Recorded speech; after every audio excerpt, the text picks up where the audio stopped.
Magandang araw Pilipinas! Welcome to CNS Vlogs PH.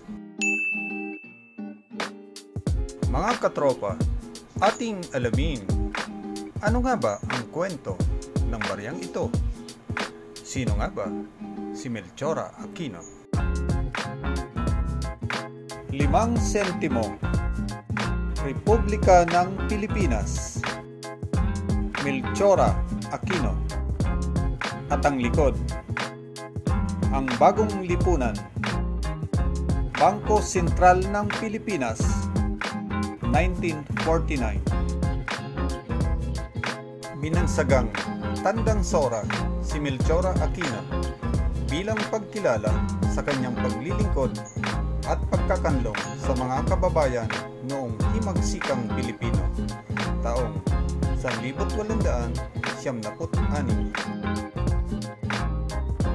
Kahit na siya ay nasa katandaang gulang na, itinuring siyang ina ng Rebolusyong Pilipino, ina ng Katipunan, at ina ng Balintawak.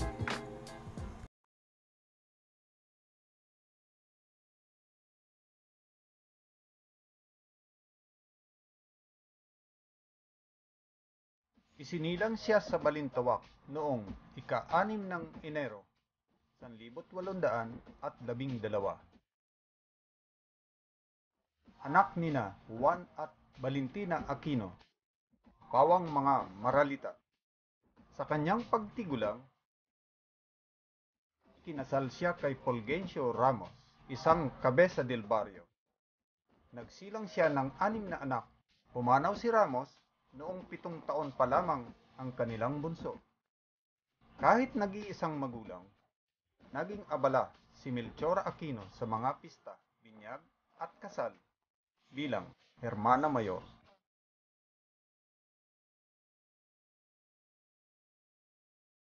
Nang sumiklab ang revolusyon laban sa mga Espanyol noong 1876 ay 84 taong gulang na si Melchora Aquino. Ngunit hindi naging sagabal ang kanyang edad upang makapaglingkod sa mga Katipunero. Naging kanlungan ng mga Hapo at sugatang mandirigmang Pilipino ang kanyang tahanan at munting tindahan na ginamit ding lihim na pulungan ng mga ito. Nangangalap din siya ng mga damit at gamot para sa kanila. Nasaksihan niya at ng kanyang anak na si Juan Ramos ang pagpunit ng mga sedula sa unang sigaw. Dahil sa pagkakasangkot sa himagsikan, inuli siya at ipinatapon ng mga Espanyol sa Guam, sa Islas Marianas. Nang masakop ng mga Amerikano ang Pilipinas noong taong 1878, kasama si Melchora Aquino sa mga pinalaya at pinabalik sa bansa.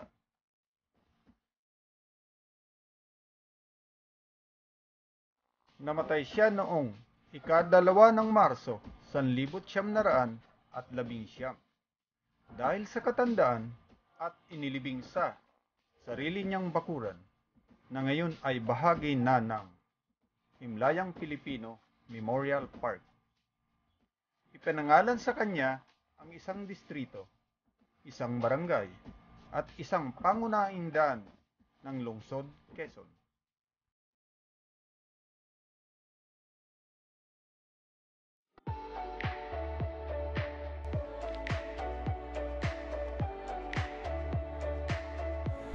Siya ang kauna-unahang Pilipina na mailagay sa salaping papel ng Bangko Sentral ng Pilipinas.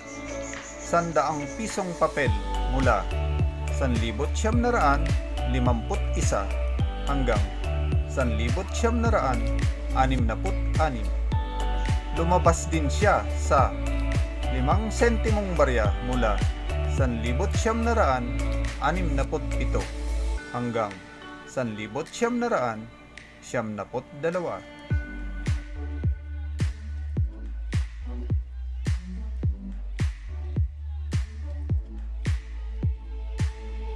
ipinahayag ang taong 2012 na taon ni Tandang Sora bilang pagunita sa ikalawang sentenaryo ng kanyang kapanganakan.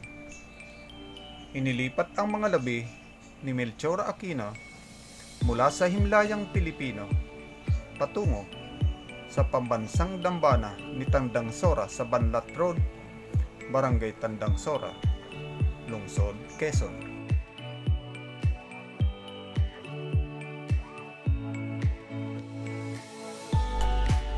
Mga katropa, tandaan, sino si Melchor Aquino? Kauna-unahang Pilipina na mailagay sa salaping papel. Ina ng Rebolusyong Pilipino, ina ng Katipunan, ina ng Balintawak, at binansagang Tandang Sora. Sa mga Bicolanos, Diyos mabalos.